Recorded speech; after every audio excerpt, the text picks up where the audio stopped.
First of all, when we acquired the Fernald, we did it, the front part of the Fernald is 140 acres. That's the Trapello Road side. And that Trapello Road side has always been a sledding hill for the neighbors, beautiful open space. And so they want to maintain that, and I don't blame them, because Trapello Road is a very difficult road.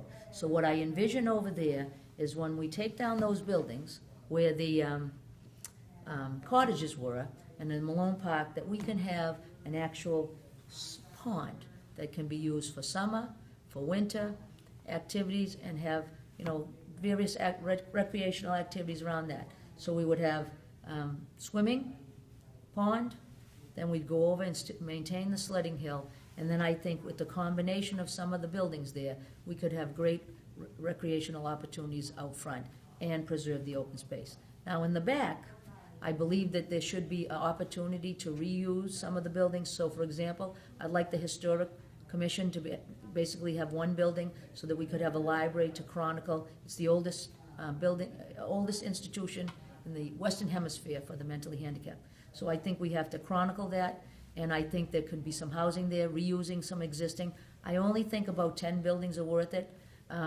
but you could have a little bit in the back of housing for veterans, for other people reusing the buildings, and then mostly open space, mostly recreation, but most importantly, a community plan that's going to come up with that. Now, those are my personal ideas about Fernald, to maintain the open space, have more recreational activities. There's a lot you can do up there without creating more traffic. Some of the buildings on the right-hand side, you could still use at the chapel or there, but right now, the land is conservation recreation. Nothing can be done with that until a plan comes up. And I don't intend to request any zoning. I intend to work on quadrants. Originally I said to them it's quadrants, but the way, because we have all but one of the properties, I think you can do it in thirds. So 1/3 of the parcel is already under a plan to remove those buildings, then we can get to the other 2/3. I don't believe it should be used for a high school. We have to study it because it's too remote. It's on the Belmont line. So I think, in essence, it should be open space, recreation, varied uses for the community, that the community comes up with, similar like what we did with Prospect Hill and every one of the neighborhood parks. We have meetings with the stakeholders. They come up with the ideas, and what happens then is the architects go out, they come up with the plan, they see the plan, they comment on the plan, and then we adopt that plan and we send that to the council.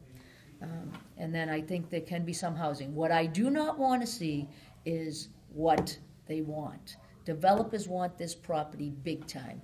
And the governor told me that, told me they're going to help you out, Mayor, if you want it. No, thank you. This property belongs to the city of Waltham, and over time it will be a balanced reuse of this property and mostly open space and recreation, because that 140 acres was bought with CPA money, and I insisted on that, and the majority of the council agreed to that.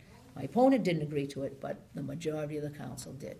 And I said, and we got it for $3.7 million, and it is a workable plan over time, because the buildings right now, 20 buildings, it's about $1 million to take them down.